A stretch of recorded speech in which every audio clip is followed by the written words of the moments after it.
DD किसान, बदलते भारत की शान।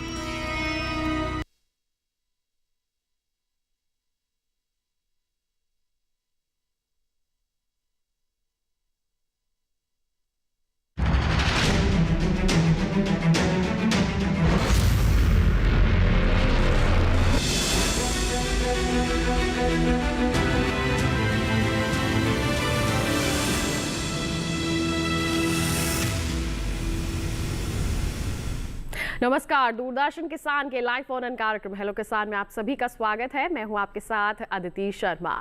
हमारे इस कार्यक्रम में हम शामिल करते हैं खेती किसानी से संबंधित कुछ विषय, उन विषयों पर चर्चा होती है। आपकी जो समस्याएं होती हैं उनके समाधान आप तक पहुंचाए जाते हैं। तो हम आज के कार्यक्रम में क्या विषय आपके लिए लेकर आए हैं जिन पर चर्चा होगी, आप तक जो समस्याएं हैं उनका समाधान पहुंचाया जाएगा, यानी कि ज्ञान पहुंचाया जाएगा। तो आइए सबसे पहले आज के विषय आपको बता देते हैं। आज के कार्यक्रम में हम बात करने वाले हैं पर्यावरण संरक्षण एवं स्वच्छता हेतु बायोगैस प्लांट के बारे में। जी हाँ, बायोगैस प्लांट पर विस्तार से चर्चा होगी और साथ ही साथ हमारा जो दूसरा विषय है वो रहेगा पराली प्रबंधन। जी हाँ, पराली प्रबंधन आज के समय की मांग है और इस पर भी आज हम विस्तृत चर्चा करेंगे। और साथ ही आपको बता दें, आपके कोई भी सवाल है तो वो आप हम तक पहुंचा सकते हैं। माध्यम क्या रहने वाले हैं आइए आपको बता देते हैं। आप हमारे टोल फ्री नंबर 1800-1130-601, 1800-1130-661 पर हमें कॉल कर सकते हैं। अपने सवाल लाइव हमसे पूछ सकते हैं और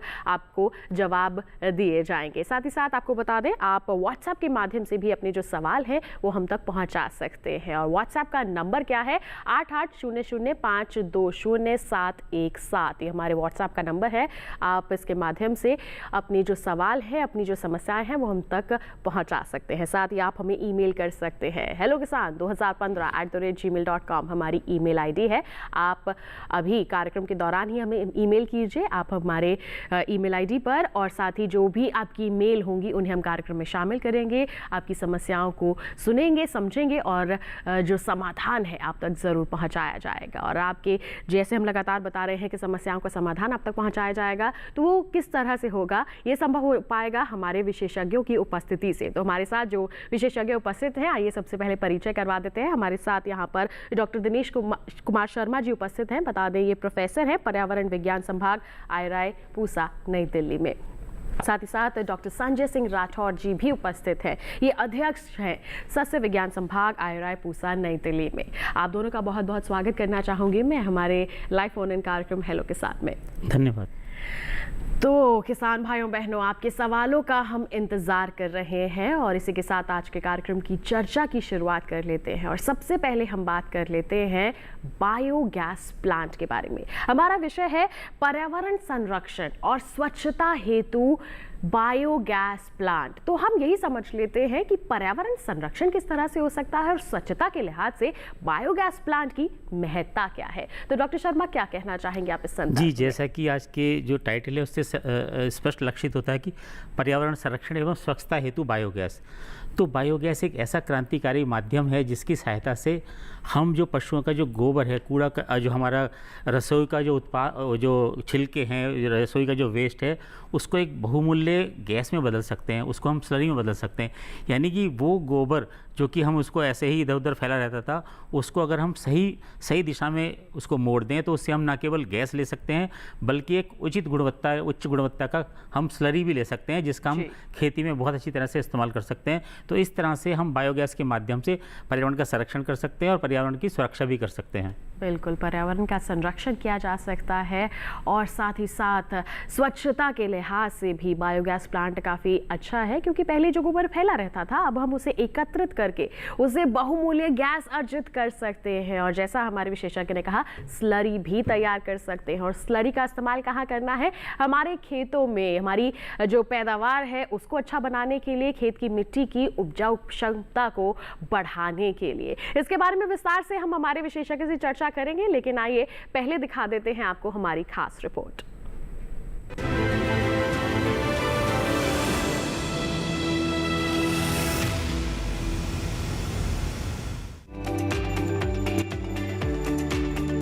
पर्यावरण संरक्षण और स्वच्छता में बायोगैस प्लांट काफी महत्वपूर्ण भूमिका निभाते हैं। बता दें कि गोबर गैस का ही वैज्ञानिक नाम बायोगैस है। बायोगैस एक स्वच्छ, प्रदूषण रहित, पर्यावरण मित्र और ज्वलनशील गैसीय ईंधन है। बायोगैस में मुख्यतया मीथेन 50 से 60%, कार्बन डाइऑक्साइड 35 से 40% और अल्प मात्रा में वाष्प पाई जाती है। बायोगैस से पर्यावरण को काफी फायदा होता है। यह अपशिष्ट और खाद निपटान, पानी का प्रदूषण, कार्बन डाइऑक्साइड और मीथेन जैसे ग्रीन हाउस गैसों से जुड़ी मुख्य समस्याओं का समाधान है। बायोगैस के उत्पादन और उपयोग में किसी प्रकार का कोई भी प्रदूषण नहीं होता। गांव के कूड़े कचरे को और गोबर आदि को बायोगैस के कच्चे पदार्थ की तरह इस्तेमाल किया जाता है। इससे जगह जगह पर कूड़ा कचरा नहीं फैला रहता और हमारा पर्यावरण साफ और स्वच्छ दिखाई देता है। देश के अलग अलग स्थानों पर बायोगैस खाद का प्रत्यक्ष या रासायनिक खाद के साथ मिलाकर खेतों में उपयोग किया गया और इन प्रयोगों से ये साबित हुआ कि इससे फसलों की पैदावार 20 से 25% तक बढ़ती है। साथ ही खरपतवार की मात्रा में भी कमी आती है। बायोगैस खाद भूमि की वायु संचरण क्षमता और जल धारण क्षमता में बढ़ोतरी करती है, जिससे जड़ों का विकास बेहतर होता है। बायो खाद में अन्य सूक्ष्म पोषक तत्वों की उपस्थिति से मिट्टी का उपजाऊपन बना रहता है और इसी कारण फसल उत्पादन में वृद्धि होती है। ध्यान रखें कि बायोगैस संयंत्र को स्थापित करने का स्थान पशुशाला के नजदीक हो, जिससे प्रतिदिन होने वाली गोबर भराई में ज्यादा मेहनत न लगे। दूसरा, ये रसोई घर के नजदीक भी होना चाहिए, जिससे प्रतिदिन बनने वाली गैस का पूरी तरह से उपयोग किया जा सके। इसके साथ ही संयंत्र पीने के पानी वाले टैंक से कम 15 मीटर की दूरी पर होना चाहिए।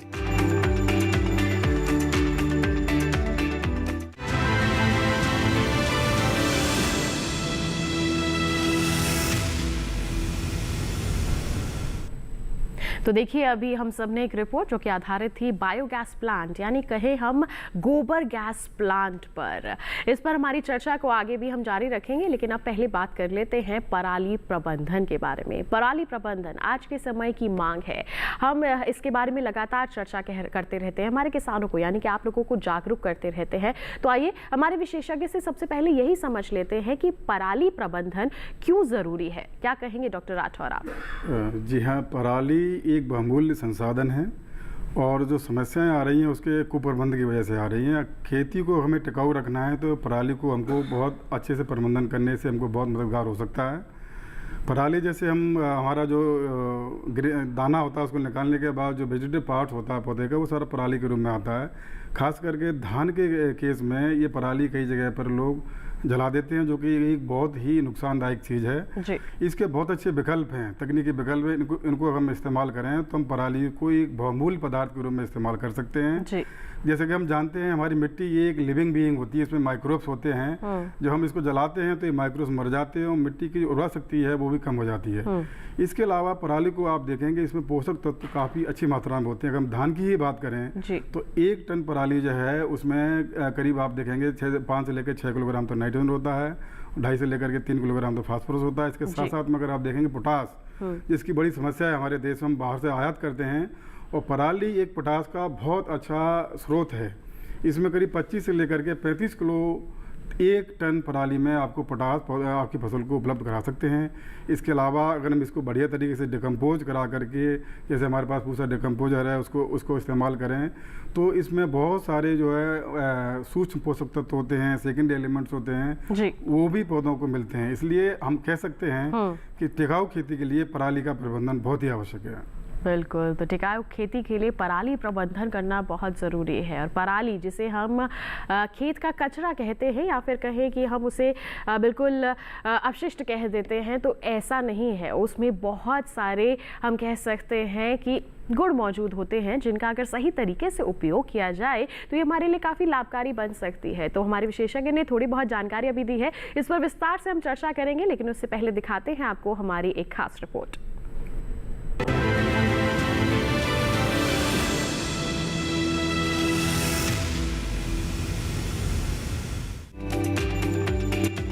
धान की फसल से धान की बाली काटने के बाद बचे भाग को पराली कहते हैं। किसान धान की फसल पकने के बाद फसल का ऊपरी हिस्सा काट लेते हैं, क्योंकि वही काम का होता है। बाकी हिस्सा किसान के किसी काम का नहीं होता, क्योंकि अगली फसल बोने के लिए खेत खाली करने होते हैं। ऐसे में किसान फसल के बाकी हिस्से को यानी सूखी पराली को आग लगा देते हैं, जो वायु प्रदूषण का कारण बनता है। ये प्रदूषण वातावरण की निचली सतह पर इकट्ठा होता है, जिसका सीधा प्रभाव लोगों पर होता है। ये प्रदूषण ग्रीन हाउस गैस उत्पादन करके मौसम में बदलाव का कारण बनता है। इतना ही नहीं, फसल अवशेष जलाने से वातावरण में खतरनाक रसायन घुल जाते हैं। हालांकि लंबे अनुसंधान और कोशिशों के बाद इस समस्या का हल खोज लिया गया है। ऐसा हल जो न सिर्फ पराली जलाने से छुटकारा दिलाता है, बल्कि फसल और मिट्टी की सेहत में भी सुधार करता है। इस हल को पराली प्रबंधन कहा जाता है। पराली प्रबंधन मोटे तौर पर 3 तरह से किया जा सकता है। पहला, कंबाइन से कटाई के बाद फसल अवशेष को मिट्टी में मिलाकर। दूसरा, बिना पराली जलाए जीरो टिलेज मशीन से बिजाई करके। और तीसरा, SMS लगी कंबाइन से कटाई के बाद हैप्पी सीडर से बुआई करके। इनमें तीसरी विधि सबसे सफल और सबसे बेहतर है। दरअसल जिस पराली को बेकार समझकर जला दिया जाता है, असल में वो बहुत काम की चीज है। वो बेहतरीन खाद भी है, पलवार भी और खरपतवार नाशक भी।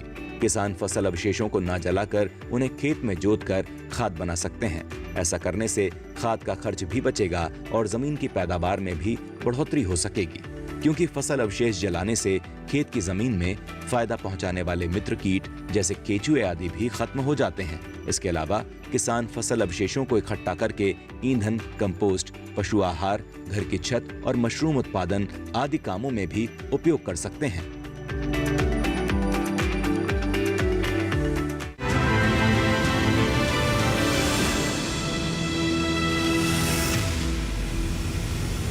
तो जाना अभी आपने पराली प्रबंधन के बारे में विस्तार से। आइए कार्यक्रम को आगे बढ़ाते हैं और डॉक्टर शर्मा का मैं यहाँ पर रुख करना चाहूँगी। डॉक्टर शर्मा से अभी हमने जाना था कि पर्यावरण के संरक्षण की बात करें तो बायोगैस प्लांट बहुत अच्छा माना जाता है, जिससे हमें बहुमूल्य गैस प्राप्त होती है। आपसे जानना चाहेंगे कि अगर कोई किसान लगाना चाहता है, अपना बायोगैस प्लांट बनाना चाहता है, तो उसको क्या करना चाहिए? देखिए, अगर किसी किसान को बायोगैस प्लांट लगाना है तो पहले उसको अपनी आवश्यकताओं को पता होना चाहिए कि उसको उसके घर में कितने मेंबर्स हैं, उसके पास कितने मवेशी हैं। अगर हम देखें, जो भैंस से प्रतिदिन लगभग 20 किलोग्राम गोबर प्राप्त होता है, वहीं देसी गाय से लगभग प्रतिदिन 15 किलोग्राम गोबर प्राप्त होता है। तो अपनी आवश्यकताओं को ध्यान में रख के वो जो खंड विकास अधिकारी है उनसे मिल सकते हैं, उनको बता सकते हैं कि भाई मुझे बायोगैस लगवानी है। उसमें सरकार जो है सहायता भी प्रदान करती है, सब्सिडी मिलती है और पूरा प्रशिक्षण दिया जाता है कि भाई आपको इस तरह से लगाना है। कई बार क्या होता है, किसान लगा लेते हैं, अगर उसको हम सुचारू ढंग से चलाएं तो काफ़ी फायदे का सौदा है। जैसे मैंने बताया कि उससे स्लरी निकलती है और वो जो स्लरी है हम हर साल, अभी पिछले साल की हम बात करें, लगभग 2.5 लाख करोड़ रुपए का हमने फर्टिलाइजर्स पे सब्सिडी दिया। तो अगर हम इस तरीके से हम प्रयोग करें, और ये देखा गया हमने अपने प्रयोगों में, अगर हम स्लरी का इस्तेमाल अपने खेत में करते हैं तो लगभग 15 से 20% तक की उपज में वृद्धि होती है और हमारी मृदा की भौतिक और रासायनिक जो उसमें सुधार होता है, उसके भौतिक गुणों में सुधार होता है, उसके जल धारण क्षमता में सुधार होता है और जो मृदा के लिए जो कार्बन बहुत महत्वपूर्ण है, उसमें भी कार्बन कंटेंट में भी उल्लेखनीय वृद्धि दर्ज होती है। तो मैं तो यही कहूँगा कि बायोगैस न केवल ऊर्जा सुरक्षा के लिए बल्कि मृदा सुरक्षा के लिए भी बहुत इंपॉर्टेंट है। तो किसान अपनी आवश्यकताओं को जानकर, अपनी उसको पहचान कर, और इस दिशा में सरकारें बहुत काम कर रही हैं, बहुत नई नई स्कीमें आ रही हैं, तो इस तरह से के वो बायोगैस का प्लांट लगा सकते हैं। बिल्कुल। तो और एक इसमें ये बात आती है कि अगर हम देखें सर्दियों में थोड़ी कम होती है, लेकिन अभी क्या है, ऐसे ऐसे कल्चर्स आ गए हैं, अगर हम अब बायोगैस को इस ऐसी जगह पे लगाएं जहाँ पे सर्दियों में भी धूप आती है, तो उसकी जो है मात्रा बढ़ सकती है, गैस की मात्रा बढ़ाई जा सकती है। बिल्कुल। तो जिन्होंने बायोगैस प्लांट लगाया हुआ है, उनकी ये एक सवाल उठता है उनके मन में कि बायोगैस सर्दियों में कम हो सकती है, तो उसका भी समाधान हमारे विशेषज्ञ ने आप तक पहुंचा दिया है। बढ़ते हैं आगे। डॉक्टर राठौर, अब मैं आपके पास आना चाहूँगी। आपने बताया पराली प्रबंधन बहुत ज़रूरी है। जो हमारे किसान वो पराली को जला देते हैं, उससे कई तरह के नुकसान होते हैं। तो पर्यावरण प्रदूषित होता है, साथ ही साथ खेत की मिट्टी पर भी बहुत बुरा प्रभाव पड़ता है। ऐसे में हमारे किसानों के पास क्या क्या विकल्प हो सकते हैं, क्या क्या तरीके हमारे किसान अपनाएं, उसके बारे में बताएं। जैसा कि अभी इसमें आप देखेंगे, पराली प्रबंधन के लिए बहुत सारे प्रोग्राम चलाए जा रहे हैं और हमने पहले भी बात किया कि बहुमूल्य संसाधन है जी। इसको जिस खेत में पराली पैदा हो रही है, वहाँ उसी खेत में भी हम इसको इस्तेमाल कर सकते हैं न्यूट्रिएंट सोर्स के रूप में। इसके अलावा और भी इसके बहुत सारे तकनीकी विकल्प हैं। खास करके जैसे आजकल हम बात करते हैं संरचित खेती के बारे में, कंजर्वेशन एग्रीकल्चर, जहाँ बिना जुताई के बुवाई करते हैं। और धान और गेहूँ फसल प्रणाली में ये काफ़ी क्षेत्रों में आप देखेंगे ये काफ़ी पॉपुलर होता जा रहा है। तो उसमें होता क्या है कि जो पराली है जो खेत में रह जाती है, उसके बाद हम कुछ ऐसी मशीन्स हैं उनका अगर इस्तेमाल करें, क्योंकि बुवाई के लिए तो पराली रहने पर भी हम बुवाई कर सकते हैं, बहुत अच्छा इसमें अंकुरण भी होता है। जैसे कि आपका हैप्पी सीडर को अगर इस्तेमाल करते हैं या सुपर सीडर का इस्तेमाल करते हैं, उसके माध्यम से गेहूं की बुवाई हम कर सकते हैं। इसके साथ साथ में से हम धान की जब कटाई करते हैं कंबाइन से, तो एक उसमें अटैचमेंट लगाना होता है, इसको हम SMS बोलते हैं, स्ट्रॉ मल्च मैनेजमेंट। तो वो क्या होता है कि पराली को छोटे छोटे टुकड़ों में काट के खेत में फैला देता है। तो इसके क्या होता है, बाद में चल के इसमें बुवाई करने में आसानी रहती है। इसके अलावा पराली को कई बार क्या होता है कि बुवाई करने में जब दिक्कत आती है, तो इसे पूसा डिकम्पोजर, हमने पहले ही बात किया, ये एक फंगल फॉर्मुलेशन होता है, पूसा से विकसित किया गया है। अगर इसको हम छिड़काव करते हैं पराली के ऊपर में, अगर उसमें खेत में नमी रहती है, तो ये 15-20 दिन के भीतर में पराली को डिकम्पोज कर देता, सड़ा देता है, और ये पराली उसके बाद में हम आसानी से गेहूं की बुवाई कर सकते हैं। इसके अलावा खेत के बाहर भी हम पराली का प्रबंधन कर सकते हैं। इसमें बहुत सारे विकल्प आ रहे हैं, खास करके ऐसे बैलर होता है या ये फीड ब्लॉक बना रहे हैं। ऐसे हम जानते हैं हमारे देश में इसमें जानवरों, खासकर जो पालतू जानवरों की बहुत अच्छी संख्या है, और उनके लिए चारा की उपलब्धता कराना एक बहुत बड़ी चुनौती है। तो पराली भी एक अच्छा एक स्रोत हो सकता है चारे के लिए। इसमें हम यूरिया ब्लॉक बना करके पराली से इसको हम जो इस्तेमाल कर सकते हैं।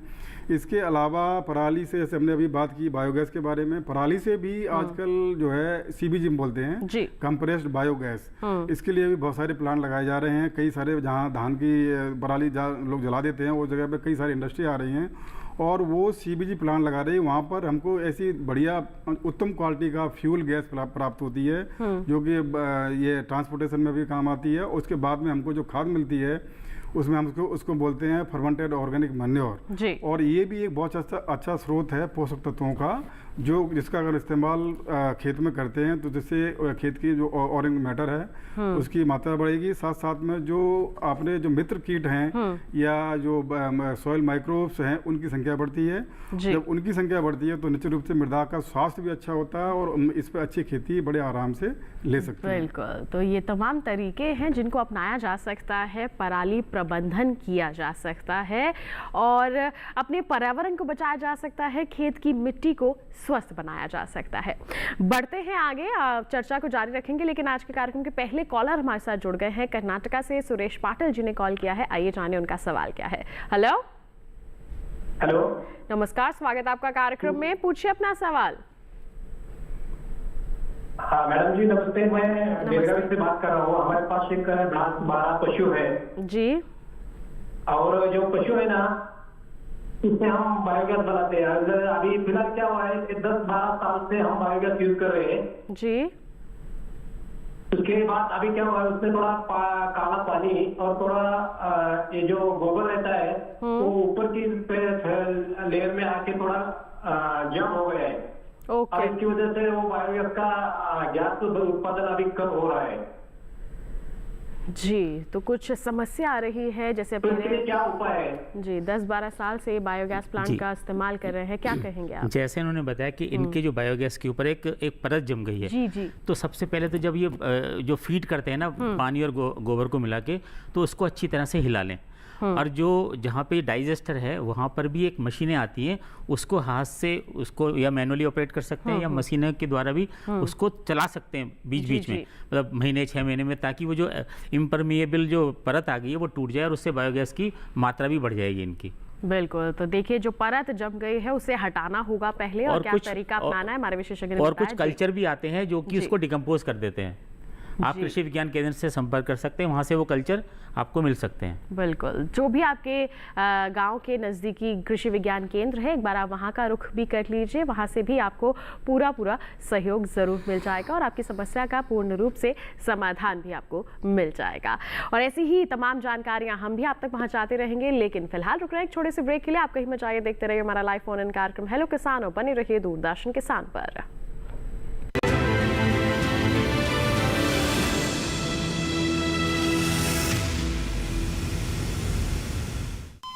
अरे सुन तो। मुझे क्या सुनाना चाहते हो? जो सुनाओ मेरी सौतन को। किसको? अरे वही तुम्हारा मोबाइल फोन जिससे सुबह शाम दिन रात चिपके रहते थे और कहते थे किसान कॉल सेंटर से बातें हो रही हैं। अच्छा ये बात है। हाँ क्यों, क्या हुआ? अब बात नहीं होती क्या? अब तो झट से बात हो जाती है। ऐसा क्या? हाँ, अब तो ज्यादा लाइनें और खास तकनीक के कारण खेती के माहिरों से तुरंत बात हो जाती है। और अगर कभी लाइन व्यस्त हो तो अपनी समस्या फोन पर रिकॉर्ड करा दो, वहाँ से फोन आ जाता है और समस्या की हल का मैसेज भी आ जाता है। ये देखो आ गया। अरे वाह, इसका मतलब इंतजार की घड़ी अब खत्म। हाँ। तभी मैं सोचूं कि आजकल मुझ पर इतना प्यार क्यों आ रहा है। कृषि संबंधी समस्याओं का अपनी भाषा में तुरंत हल पाने के लिए पूरे भारत में किसी भी फोन से हेल्पलाइन नंबर पर संपर्क करें। किसानों का दोस्त किसान कॉल सेंटर।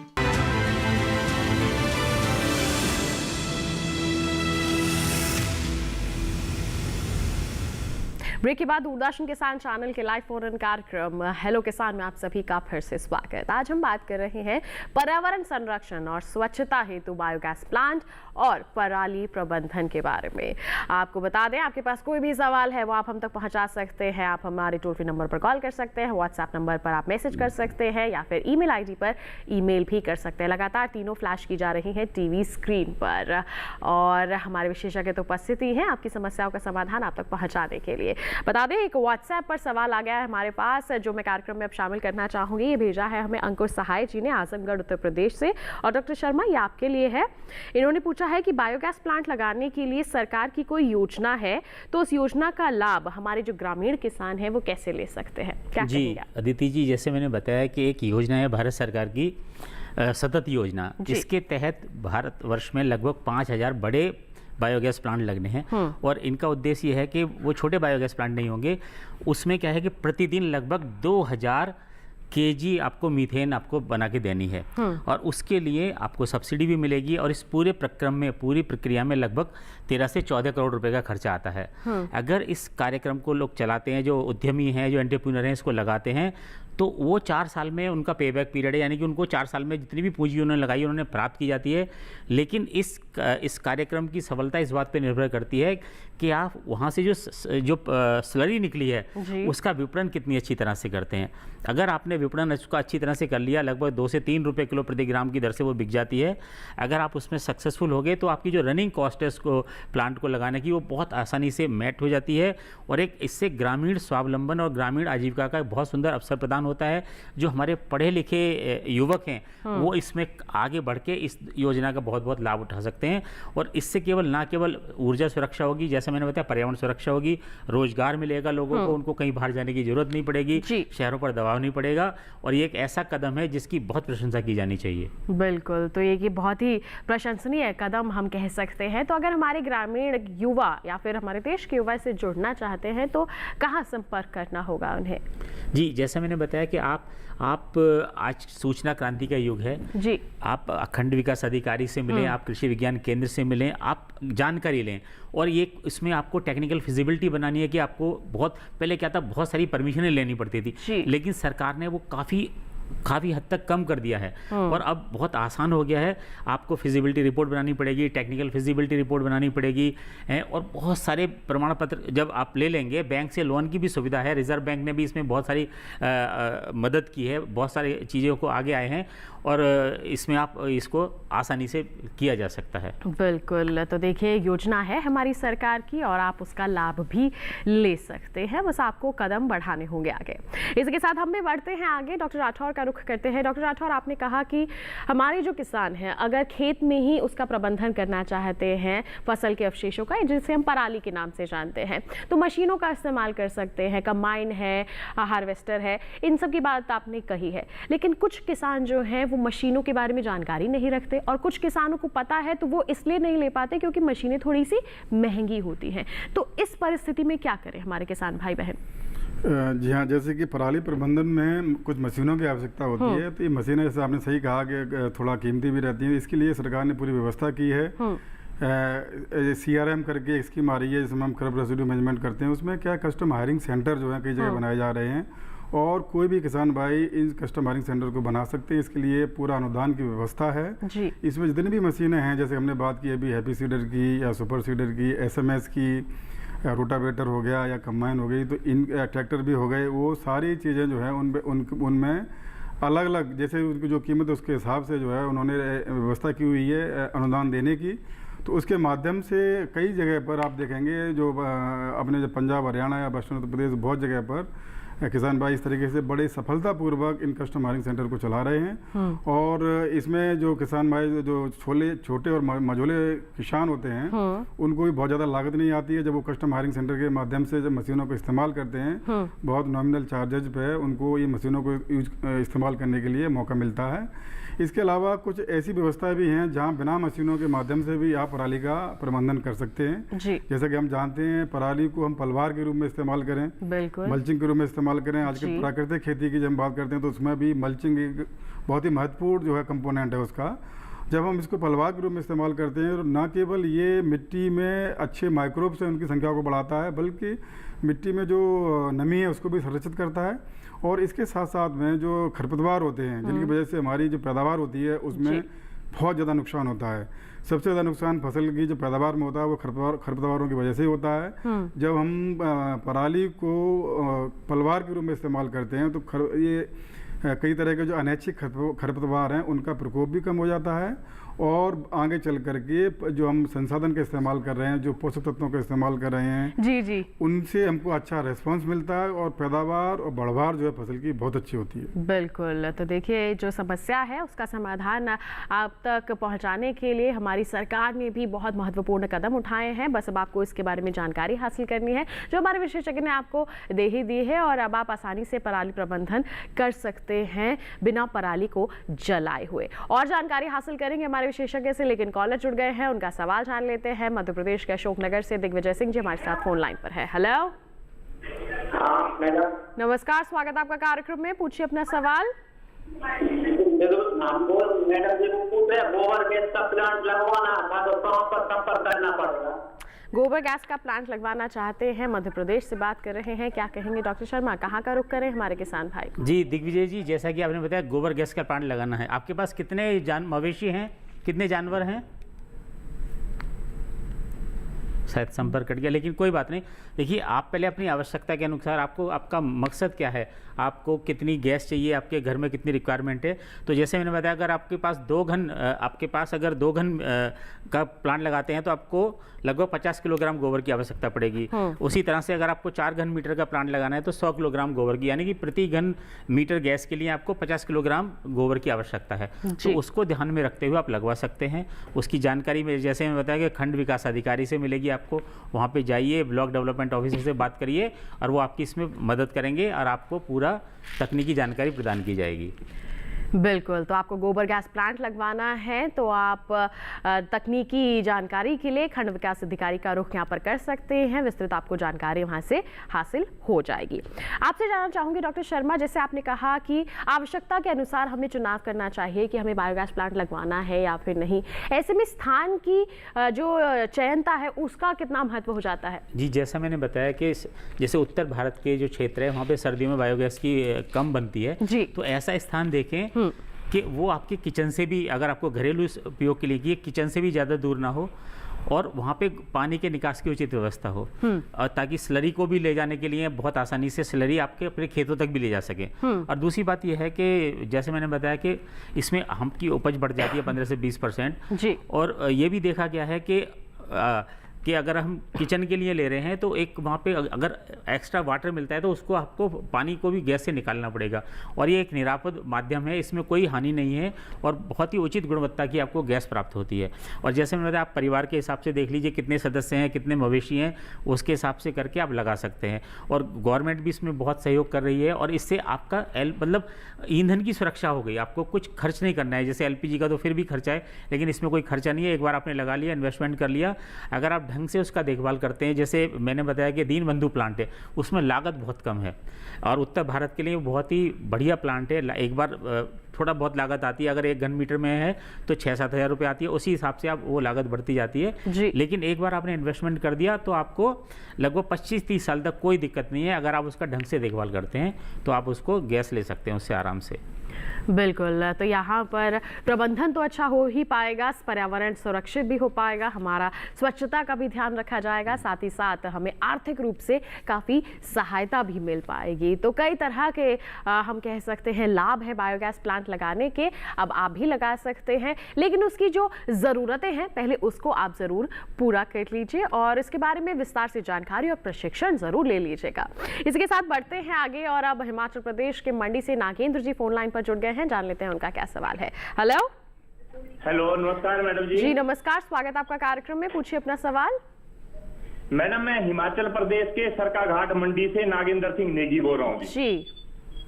मैडम, हमने बायोगैस सेंटर लगाया हुआ था, लेकिन वो पुराने किस्म का है, वो फट गया है, खराब हो गया जी। तो कोई आधुनिक बायोगैस जिसमें कि चीड़ की पत्तियां और जो सूखे पत्ते होते हैं, जिनकी वजह से हमारे अगल बगल में जो जंगल है वहां पर भी अक्सर आग लग जाती है हर दूसरे तीसरे साल, तो उससे भी बचा जा सके। और साथ में मैडम जी, एलपीजी गैस आने के बाद तो हर घर का, हर गांव का यही हाल है कि लोग पेड़ ना तो छंटाई करते हैं, ना ही उनकी कोई कटाई होती है पेड़ों की, और गांव-गांव में जंगल बन गए हैं। और जो हर साल जो आग लगने के कारण है, वो सबसे बड़ी वजह यही है जी। बिल्कुल, तो कोई इस तरह का आधुनिक बायोगैस प्लांट का स्ट्रक्चर है, मॉडल है, जिसमें हम जो पेड़ पौधे हैं या पत्ते हैं, सूखे पत्ते हैं, उनको भी ला सकते हैं इस्तेमाल में। जैसा कि मैंने बताया कि हम फसल के अवशेष, रसोई के अवशेष और ये जो सूखे पेड़ पत्ते हैं उनसे भी हम मिथेनेशन करके बायोगैस बना सकते हैं।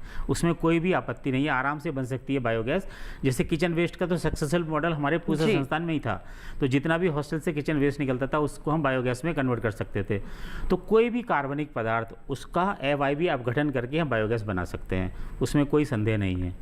बिल्कुल, तो आपको क्या करना है हमारे विशेषज्ञ ने आपको बता दिया है और ऐसी ही अहम जानकारियां आगे भी आप तक पहुंचाएंगे। लेकिन रुक रहे हैं एक और छोटे से ब्रेक के लिए। आप कहीं मत जाइए, देखते रहिए हमारा लाइव फोन इन कार्यक्रम हेलो किसान और बने रहिए दूरदर्शन किसान पर।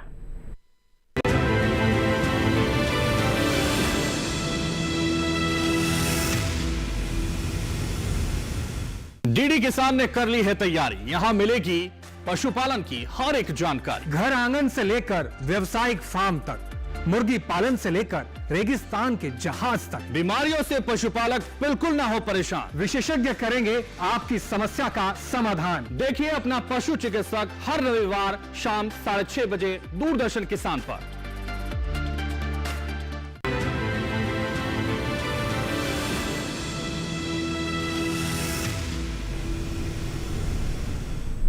ब्रेक के बाद दूरदर्शन किसान के लाइव फोन इन कार्यक्रम हेलो किसान में आप सभी का फिर से स्वागत। लगातार हम चर्चा कर रहे हैं बायोगैस प्लांट और पराली प्रबंधन के बारे में। आपके पास कोई सवाल है तो जल्दी से आप हम तक पहुंचा सकते हैं, हमारे टोल फ्री नंबर पर कॉल कर सकते हैं, व्हाट्सएप नंबर पर मैसेज कर सकते हैं या फिर ईमेल आईडी पर मेल करके भी अपने सवाल हम तक पहुँचा सकते हैं। और एक सवाल मेरे पास आ गया है व्हाट्सएप के माध्यम से, जो भेजा है शिवम जी ने उत्तर प्रदेश से, आइए उसे शामिल करें।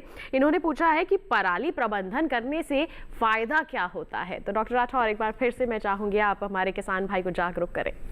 जी हाँ, जैसे कि हम पहले भी इस बात पर चर्चा कर रहे थे, पराली एक बहुमूल्य संसाधन है जी, और ये पोषक तत्वों की खान है। और खास करके जब हम बात करते हैं आज के समय में जो चुनौतियां आ रही हैं खेती में टिकाऊपन को लेकर के, वो इसलिए आ रही हैं कि उसमें ऑर्गेनिक मैटर की मात्रा कम होती जा रही है और इस तरह के जो कार्बनिक पदार्थ उनकी मात्रा कम होती जा रही है। तो हम पराली को अगर इस्तेमाल करें खाद के रूप में, तो हम एक फसल, जो हमारी जो फसलें हैं उनकी बहुत काफ़ी हद तक जो है उनकी पोषक तत्वों की मात्रा को पूर्ति कर सकते हैं। इसके अलावा हमने और भी विकल्पों के बारे में बात किया, जैसे कि हम पलवार के रूप में इस्तेमाल करते हैं, तो इससे भी बहुत सारे फायदे होते हैं। जो सॉइल मिट्टी है हमारी, उसमें माइक्रोब्स होते हैं, सूक्ष्म जीव होते हैं, उनकी संख्या बढ़ती है और ये भी मिट्टी की जो है स्वास्थ्य है उसको अच्छा करने में इनका बहुत बड़ा योगदान होता है। इससे पहले हिमाचल से भी हमारे कॉलर थे, उन्होंने बताया था कि वहाँ एक समस्या है पत्तियों की जी, और ये खास करके फॉरेस्ट जो जंगल से जो मिलते हैं, अवशेष मिलते हैं, उनका क्या करें। तो उनको भी हम बहुत अच्छे से कंपोस्ट बना करके उनको भी हम न्यूट्रिएंट सोर्स के रूप में इस्तेमाल कर सकते हैं। खास करके जैसे पहाड़ी क्षेत्रों में अभी ऑर्गेनिक जैविक खेती और प्राकृतिक खेती भी बढ़ावा दिया जा रहा है, तो वहाँ पर इन चीज़ों को हम इस्तेमाल करें खाद के रूप में, तो हम निश्चित रूप से सफलतापूर्वक जैविक खेती और प्राकृतिक खेती को अपना सकते हैं।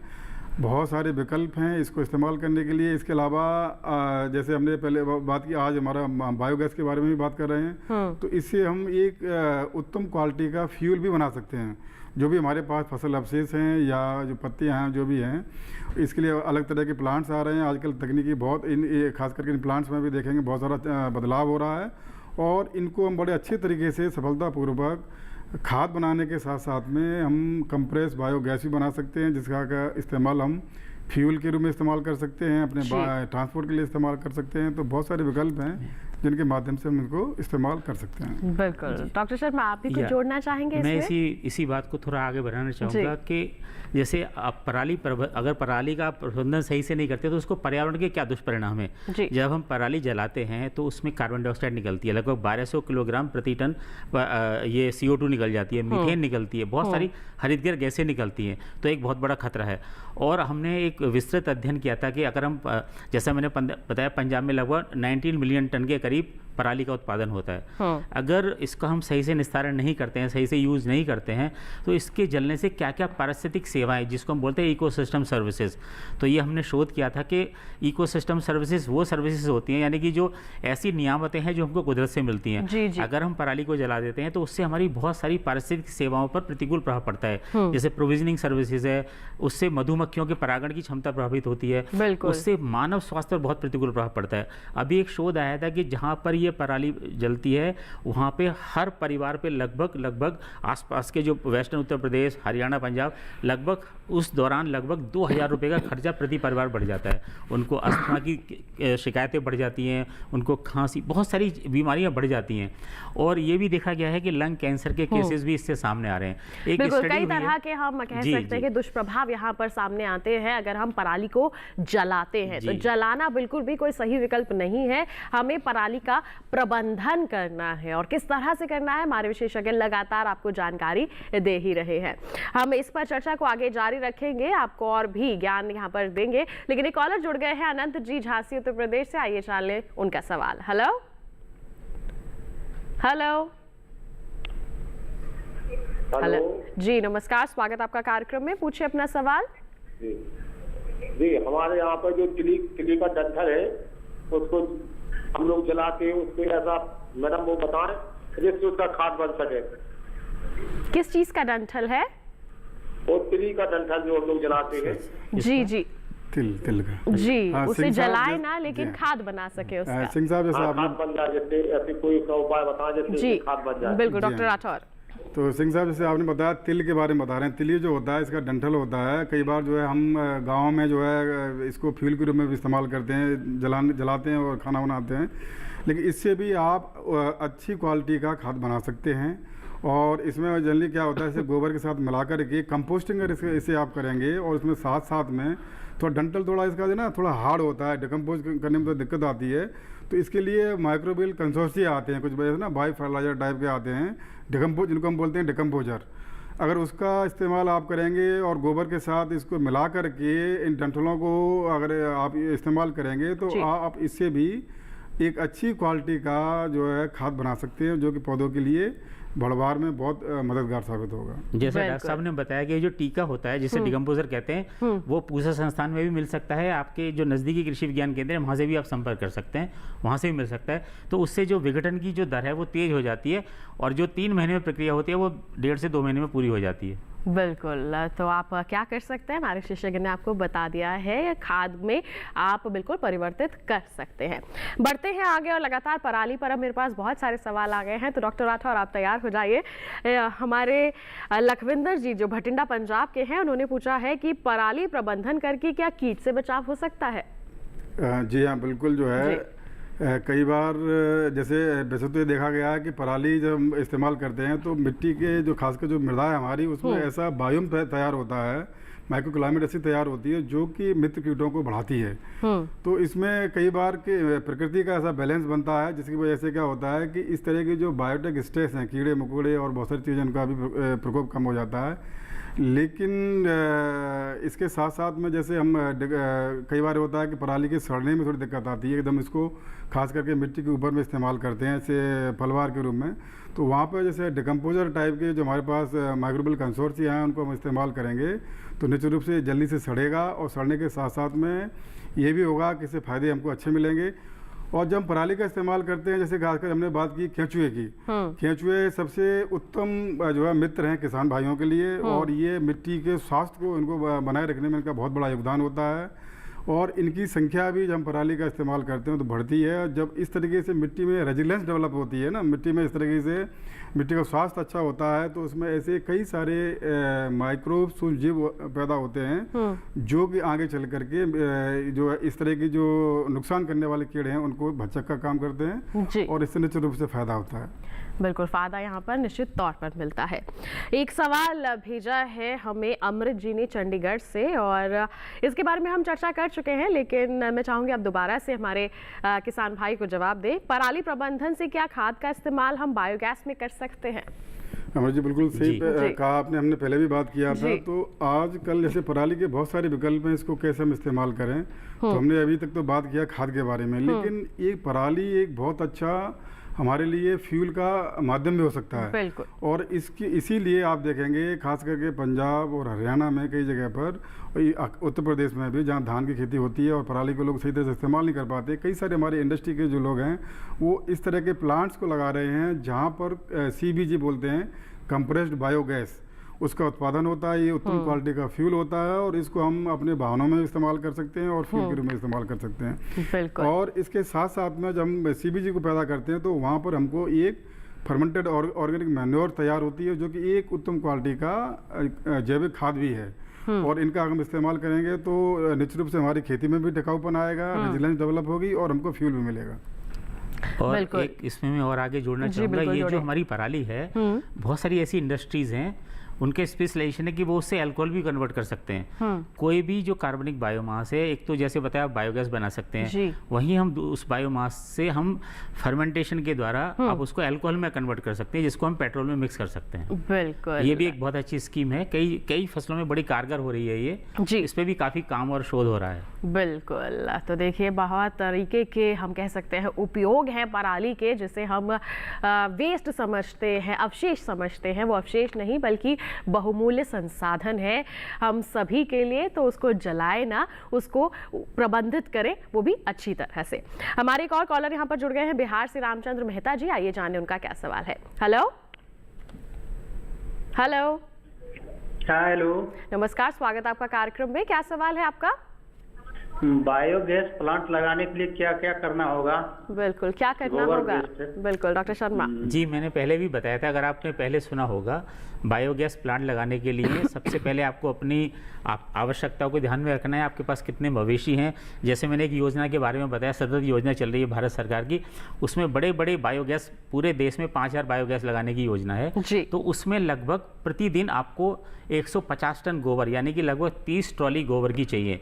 अगर वो आप उद्यमी के रूप में लगा सकते हैं तो एक बहुत सारे लोगों को रोजगार दे सकते हैं और बहुत अच्छी गुणवत्ता का आप खाद उपलब्ध करा सकते हैं। तो ये एक विन विन सिचुएशन है एंटरप्रेन्योर्स के लिए, और जो हमारे जो कृषि जो विज्ञान के जो छात्र हैं उनके लिए एक सुनहरा अवसर है, वो इससे जुड़ें और लाभ उठाएं।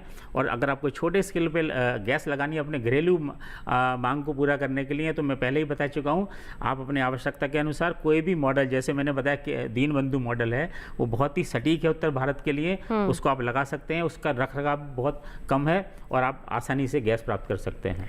बिल्कुल, एक व्हाट्सएप पर भी सवाल डॉक्टर शर्मा आपके लिए ही आ गया है। संजय यादव जी ने भेजा है फतेहपुर उत्तर प्रदेश से। इन्होंने भी पूछा है कि सर बायोगैस प्लांट कैसे लगाया जाता है और क्या हम 2-3 किसान मिलकर एक बायोगैस प्लांट लगा सकते हैं? देखिए, वो तो आप लगा सकते हैं अगर आपके घर पास पास हैं, है ना, आप पूरा करके आपको पता है कि आपकी ज़रूरतें कितनी है, किस पर्पज से लगाना है, आपको स्लरी लेनी है, आपको गैस भी शेयर करनी है, तो आप बिल्कुल लगा सकते हैं। मैं पहले ही बता चुका हूँ कहाँ से आपको सहयोग मिलेगा, कहाँ से सब्सिडी मिलेगी, आप वहाँ से संपर्क कीजिए, आप बिल्कुल लगा सकते हैं। 3-4 लोग मिलकर लगा सकते हैं, लेकिन गोबर की सतत सप्लाई होनी चाहिए। ऐसा नहीं है कि आप किसी और पर निर्भर हैं। आपके पास मवेशियों की संख्या होनी चाहिए, आपके पास किचन वेस्ट या कुछ ऐसे, मतलब आपके पास जो उसका जो मटेरियल है वो होना चाहिए हमेशा। बिल्कुल, आप जोड़ना चाहेंगे डॉक्टर? जैसे कि अभी शर्मा जी ने बताया, सब ये कई जगह पे क्या हो रहा है कि किसान भाई कंप्लेन करते हैं कि गोबर गैस प्लांट सफल नहीं हो पा रहा है। तो कई बार क्या होता है, गोबर की आपूर्ति नहीं हो पाती है। बहुत बढ़िया आपने विकल्प दिया है, अगर 2-3 लोग मिलके इस काम को करें तो निश्चित रूप से हम गोबर की सप्लाई उसको भी सुनिश्चित कर सकते हैं। और इसके अलावा जो आप देखेंगे, जैसे हमने अभी बात किया कि आपको कितनी गैस की आवश्यकता है, उसी हिसाब से आप जो है गोबर का मान लो 50 किलो 100 किलो का गोबर हमारे पास उपलब्ध है तो हम उसका स्लरी बना करके और उस स्लरी का इस्तेमाल भी कर सकते हैं। और ये बहुत बढ़िया तरीका है, हम मिलजुल के अगर इसको करें तो निश्चित रूप से हम बायोगैस प्लांट को या गोबर गैस प्लांट को सफल बना सकते हैं। बहुत सारे राज्यों में कम्युनिटी बायोगैस का कॉन्सेप्ट है, पूरा समुदाय मिलकर बायोगैस को मेंटेन करता है और वो उसका बेनिफिट समान रूप से साझा करते हैं। बिल्कुल। और एक और नई तकनीक इसमें ये आ गई, जो स्लरी है उसको सॉलिड में कन्वर्ट कर देते हैं और जो लिक्विड है उसको आप फर्टी इरिगेशन में काम कर सकते हैं। जो सॉलिड पार्ट है उसका गुड क्वालिटी का मैन्योर एनरिच करके आप एज ए फर्टिलाइजर सेल कर सकते हैं। बिल्कुल। तो देखिए, आप समूह में करना चाहते हैं तो वो भी संभव है, उसके तो फायदे ही अनेक हैं और हमारे दोनों ही विशेषज्ञ आपको यही सलाह दे रहे हैं। संजय जी, बढ़ते हैं आगे, कॉलर हमारे साथ जुड़ गए हैं, आइए जाने उनका सवाल। Hello, Sitaram ji phone line पर जुड़ गए हैं छत्तीसगढ़ से। हेलो जी, नमस्कार मैम। जी नमस्कार, स्वागत आपका कार्यक्रम में, पूछिए अपना सवाल। मैम, मुझे पराली प्रबंधन के लिए आप अपना सवाल दोहरा दीजिए। पराली प्रबंधन के बारे में क्या जानना चाहते हैं सीताराम जी? जी लगता है नेटवर्क का कोई समस्या है जिसके कारण आपका सवाल हम स्पष्ट तौर पर सुन नहीं पा रहे हैं। हेलो, हाँ जी मैम। जी, पराली प्रबंधन के बारे में क्या जानना चाहते हैं आप? प्रबंधन थोड़ा मुझे लग रहा है सीताराम जी जानना चाह रहे हैं कि पराली को हम कैसे प्रबंधन करें जी। और छत्तीसगढ़ की हम बात करें तो वहाँ भी धान एक प्रमुख फसल है और वहाँ पर भी ये समस्या आती है कि हम कैसे बढ़िया तरीके से इसको इस्तेमाल करें। हमने कई सारे विकल्पों का अभी यहाँ इसके बाद चर्चा की और अगर हम देखें कि राज्य सरकारें भी इस तरफ काफ़ी अग्रसर हैं और किसान भाइयों को खास करके हमारे छोटे और मझोले किसान भाई उनको भी इसके लिए बहुत सपोर्ट कर रही हैं। तो आप जैसे हमने पहले बात किया, कुछ मशीन की आवश्यकता होती है, उन मशीन को भी एक कस्टम हायरिंग सेंटर बना करके आप जैसे स्टेट डिपार्टमेंट जो है आपका जो कृषि विभाग है वहाँ पर जाकर के उन लोगों से मिलें तो निश्चित रूप से जो स्कीम चल रही है राज्य सरकार की और केंद्र सरकार की उनसे आप फ़ायदा ले सकते हैं। और इसके साथ साथ में अपने लेवल पे खास करके जैसे हम बात करते हैं आज पोषक तत्व के बारे में, अगर हम आज के समय बात करें करीब 10 मिलियन टन का न्यूट्रिएंट गैप है अपने देश में, हम कितना डाल रहे हैं और कितना फसलें खेत से ले रही हैं उसमें 10 मिलियन टन का गैप है। तो पराली जैसी व्यवस्थाओं को अगर हम सुनिश्चित करें तो निश्चित रूप से जो गैप है और न्यूट्रिएंट माइनिंग जो हो रही है, जो हमारी मिट्टी जो है दिनों दिन इसका उर्वरा शक्ति कम होती जा रही है, तो इस तरह की व्यवस्था से हम मिट्टी के स्वास्थ्य को भी उत्तम क्वालिटी का बना सकते हैं। बिल्कुल, तो स्वास्थ्य को सुधारा जा सकता है। और हम कहें बात यहाँ पर बंजर भूमि की तो उसे भी हम उपजाऊ बना सकते हैं इसके माध्यम से। बहुत अच्छा आपने सवाल किया है। बंजर भूमि जैसे हम बात करें, कई जगह पर ये बंजर भूमि क्यों हो जाती है, तो वहाँ पर मुख्य रूप से क्या रहता है कि जब मिट्टी में इतनी क्षमता नहीं होती कि अच्छा फसल उत्पादन हम ले सकें, तो वहाँ पर भी मुख्य रूप से जो हमारा जो जैविक पदार्थ होते हैं उनका हम इस्तेमाल करें तो बंजर भूमि को भी हम बहुत अच्छा प्रोडक्टिव और उपजाऊ जमीन बना सकते हैं। बिल्कुल उपजाऊ बना सकते हैं। पराली का प्रबंधन अगर हम सही तरीके से करें। जानेंगे डॉक्टर राठौर से इसके बारे में, लेकिन अभी रुक रहे एक छोटे से ब्रेक के लिए। कहीं मत जाइए, देखते रहिए हमारा लाइव फोन इन कार्यक्रम हेलो किसानों। बने रहिए दूरदर्शन किसान पर।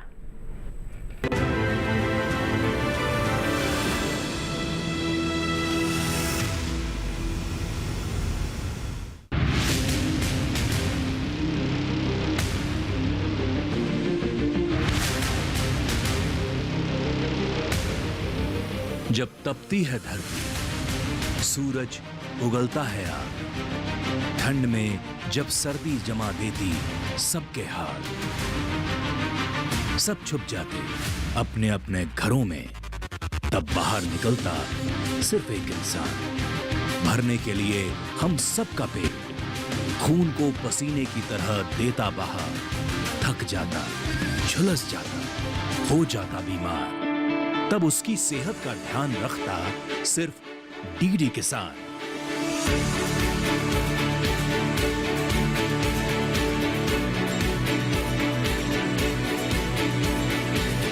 देखिए स्वस्थ किसान शनिवार शाम 6 बजे लाइव सिर्फ दूरदर्शन किसान चैनल पर।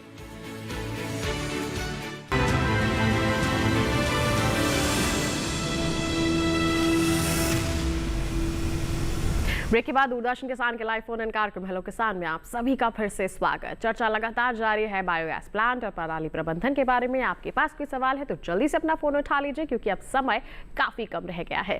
गौरव जी हमारे साथ यहाँ पर फोन लाइन पर जुड़े हुए हैं, आइए उनका सवाल हम जान लेते हैं। हेलो हेलो, नमस्कार मैडम। नमस्कार, स्वागत आपका कार्यक्रम में, पूछे अपना सवाल।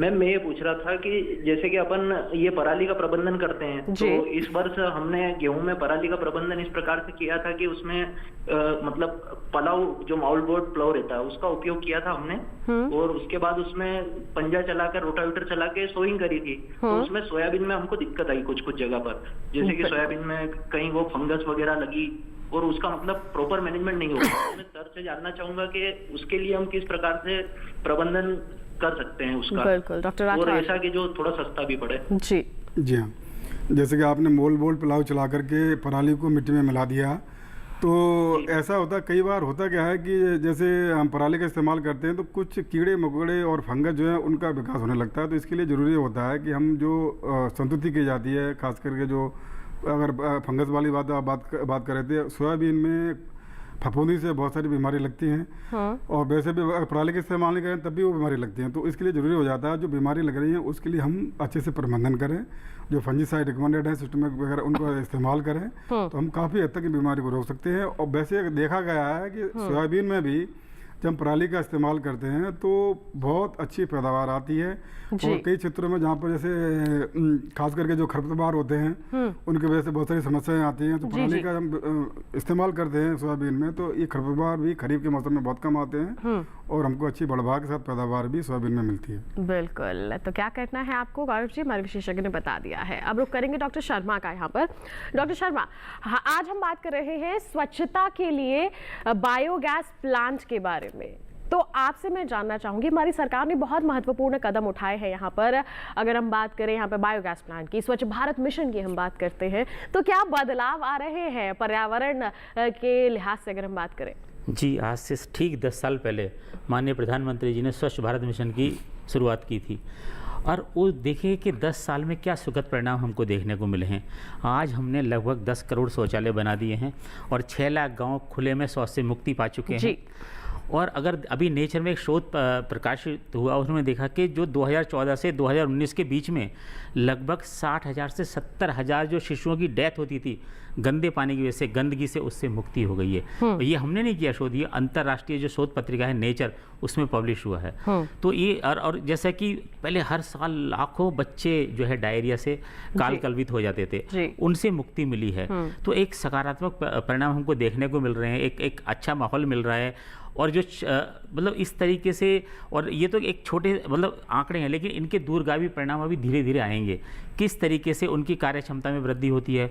अगर देखिए अगर कोई घर में एक ही कमाने वाला व्यक्ति है, अगर उसको गंदगी के कारण डायरिया हो गया तो सोचो पूरा परिवार अफेक्टेड हो जाता है, क्योंकि वो रोज कमाते हैं, रोज खाते हैं, तो पूरा का पूरा परिवार, उनके वर्किंग डेज पे फर्क पड़ता है, उनके पूरा का पूरा मतलब एक आजीविका पे संकट आ जाता है। तो इस तरीके से जब सफाई होगी, स्वच्छता होगी, और आज हम गांधी जयंती के दिन मिल रहे हैं, तो ये गांधी जी का सबसे बड़ा नारा था कि स्वच्छता में ही ईश्वर का वास होता है। तो माननीय प्रधानमंत्री जी ने 10 साल पहले जो कदम उठाया था उसके बड़े सकारात्मक परिणाम सामने आने लगे हैं और आने वाले समय में और हमको देखने को मिलेगा और हर तरफ खुशहाली रहेगी। कहते हैं कि जहाँ पे स्वच्छता होती है वहीं पर ही देव निवास करते हैं। बिल्कुल, स्वच्छता होती है वहीं पर देव निवास करते हैं और इसके लिए बहुत ज़रूरी है कि हम स्वच्छता का बहुत ज़्यादा ध्यान रखें। और जैसा हमारे विशेषज्ञ ने कहा कि आज 2 अक्टूबर है, गांधी जयंती है, लाल बहादुर शास्त्री जयंती है, और ऐसे में अगर हम बात करते हैं स्वच्छ भारत मिशन की भी, तो आज ही के दिन तो शुरुआत हुई थी, तो हमें इसका बिल्कुल ध्यान रखना है, ना केवल आज ही बल्कि हमेशा ही आसपास स्वच्छता बनाए रखनी है। और बायोगैस प्लांट एक बहुत ही ज़्यादा अच्छा कदम है अगर हम स्वच्छता के लिहाज से भी बात करते हैं, पर्यावरण संरक्षण की बात भी हम करते हैं। पराली प्रबंधन के बारे में मैं सवाल आपसे लेना चाहूँगी, हमारे किसानों को आप क्या संदेश देना चाहेंगे? लगातार हम लोग जागरूक करते हैं, कई तरह के कार्यक्रम किए जाते हैं ताकि जागरूकता लाई जाए हमारे किसानों के समक्ष और पराली का जो जलाना है उसे बंद किया जाए, लेकिन फिर भी कुछ किसान उसे जलाते हैं। तो ऐसे में क्या संदेश रहेगा हमारे किसान भाइयों बहनों के लिए आपका? अभी तक चर्चा में हमने देखा कि पराली एक बहुत महत्वपूर्ण बहुमूल्य संसाधन है, लेकिन ज़्यादातर इसकी चर्चा होती है समस्याओं को लेकर के। कई क्षेत्रों में क्या होता है, धान के बाद गेहूँ लगाते हैं तो वहाँ पराली को जला देते हैं, और ख़ास करके जब अक्टूबर नवंबर में ये जलाने की वजह से उनके यहाँ तो नुकसान होता ही है, मिट्टी की उर्वरा शक्ति कम होने लगती है और इसके साथ साथ में न्यूट्रिएंट का ह्रास होता है। लेकिन जो जलाने के बाद जो पार्टिकुलेट मैटर होते हैं और जो पोल्यूटेंट्स होते हैं, उनकी वजह से दिल्ली और एनसीआर पूरे क्षेत्र में आप देखेंगे इतना भयंकर प्रदूषण होता है, जिसकी वजह से बहुत सारे लोगों को स्वास्थ्य संबंधी समस्याएं होने लगती हैं। इसको लेकर के सभी लोग चिंतित हैं। आज हमारे पास बहुत अच्छे तकनीकी विकल्प हैं। मैं सभी किसान भाइयों से आह्वान करना चाहूँगा, उन विकल्पों को हम इस्तेमाल करके पराली को जलाना एकदम बंद करें, जिससे कि हमारा पर्यावरण और हमारा समाज सब स्वस्थ और स्वच्छ रहें। बिल्कुल, समाज को, हमारे देश को स्वच्छ बनाना है तो ऐसे में बहुत ज़रूरी है कि हम पराली को जलाना बंद करें, बल्कि उसका प्रबंधन करें। बहुमूल्य संसाधन है, उसका उपयोग कीजिए और उसे अपने लिए लाभान्वित बनाइए। लगातार हमारे विशेषज्ञ ने इस संदर्भ में आपको जानकारी दी है। डॉक्टर शर्मा, आपकी भी मैं यहाँ पर राय या फिर कहूँ कि आपका भी संदेश लेना चाहूँगी हमारे देशवासियों के लिए। जी, जैसा कि आज हम 2 अक्टूबर के दिन मिल रहे हैं और स्वच्छता महात्मा गांधी जी का मेन मतलब उन्होंने कहा था कि स्वच्छता बहुत जरूरी है। जब हम स्वच्छ होंगे तो देश भी विकसित होगा, बीमारियां कम होंगी, जो हमारा पैसा बीमारियों में जाता है वो नहीं जाएगा। और जैसा कि राठौर साहब ने बताया कि पराली एक बहुत बड़ा संसाधन है। अगर हम देखें, अगर उसको जलाते हैं तो कितने पर्यावरण, एक हमने शोध किया था तो उसमें हमने बताया था कि अगर हम पराली को जलाते हैं तो पूरा जो वेस्टर्न उत्तर प्रदेश, हरियाणा, पंजाब पूरे क्षेत्र में लगभग 9,000 करोड़ रुपए की क्षति होती है, पर्यावरणीय क्षति होती है। बिल्कुल। तो इतना महत्वपूर्ण रिसोर्सेज है, आप उसको जलाते हैं, उससे स्वास्थ्य संबंधी दिक्कतें होती हैं, उससे मृदा का ह्रास होता है, उससे जो बहुमूल्य पोषक तत्व वो मिट्टी में जाने चाहिए थे वो जल गए। तो ये इस तरह से संसाधन है, क्योंकि ये जुड़े हुए हैं बायोगैस हमें संसाधन को संरक्षित करना है, तो उसे जलाना नहीं है। उससे हम बायोगैस भी बना सकते हैं, उससे इथेनॉल बना सकते हैं, और एक संसाधन है, उसको व्यर्थ न गवाएं और उसको अच्छी तरह से इस्तेमाल करें। बिल्कुल, तो संसाधन है उसका इस्तेमाल कीजिए, आप अपने खेतों में कीजिए या फिर आप बायोगैस प्लांट लगा सकते हैं, जिसके बारे में विस्तार से हमारे दोनों ही विशेषज्ञों ने आज के कार्यक्रम में चर्चा की है। और उसके लिए हम बहुत बहुत धन्यवाद देना चाहेंगे आप दोनों ही विशेषज्ञों का। आप यहाँ पर उपस्थित हुए, आपने सभी को जागरूक किया, बहुत बहुत धन्यवाद आपका। धन्यवाद। तो किसान भाइयों बहनों, बायोगैस प्लांट कैसे लगा सकते हैं, पराली प्रबंधन कैसे कर सकते हैं, ये तो आपने जान लिया। अब हमारे अगले कार्यक्रम में हम क्या विषय आपके लिए लेकर आने वाले हैं, उसके बारे में आपको जानकारी देते हैं। अगले कार्यक्रम का विषय रहेगा धान की कटाई, गहाई एवं भंडारण, और इसी के साथ साथ चर्चा होगी मूली, गाजर एवं चुकंदर की खेती के बारे में। तो इन दोनों ही सवालों के संदर्भ में कोई सवाल है आपके पास तो आप पहले ही पहुंचाइए हम तक। ईमेल कीजिए हमें hellokisan2015@gmail.com हमारी ईमेल आईडी है, या फिर आप फेसबुक पर जाइए, फेसबुक पर हिंदी में टाइप कीजिए हेलो किसान, हमारा पेज खुलेगा, वहां पर अपने सवाल आप पोस्ट कर सकते हैं। साथ ही साथ आपको बता दें किसान कॉल सेंटर नंबर भी है 1800-113-060। सोमवार से शनिवार सुबह 6 बजे से रात के 10 बजे तक आप इस पर कॉल कर सकते हैं, अपने सवाल रिकॉर्ड करवा सकते हैं, जिन्हें हम कार्यक्रम में जरूर शामिल करेंगे। और एक विशेष जानकारी और है आपके लिए, दोबारा देखना है हमारा कार्यक्रम तो टीवी स्क्रीन पर दिखाए जा रहे इस क्यूआर कोड को स्कैन कर लीजिए, सीधा पहुंचेंगे हमारे यूट्यूब चैनल पर और आप तमाम जो जानकारियां हैं पुनः हासिल कर सकते हैं। तो इसी वादे के साथ कि अगले अंक में फिर उपस्थित होंगे नए विषय लेकर, नए विशेषज्ञों के साथ। तब तक के लिए हमें दीजिए इजाजत, लेकिन आप बने रहिए दूरदर्शन के साथ पर। नमस्कार।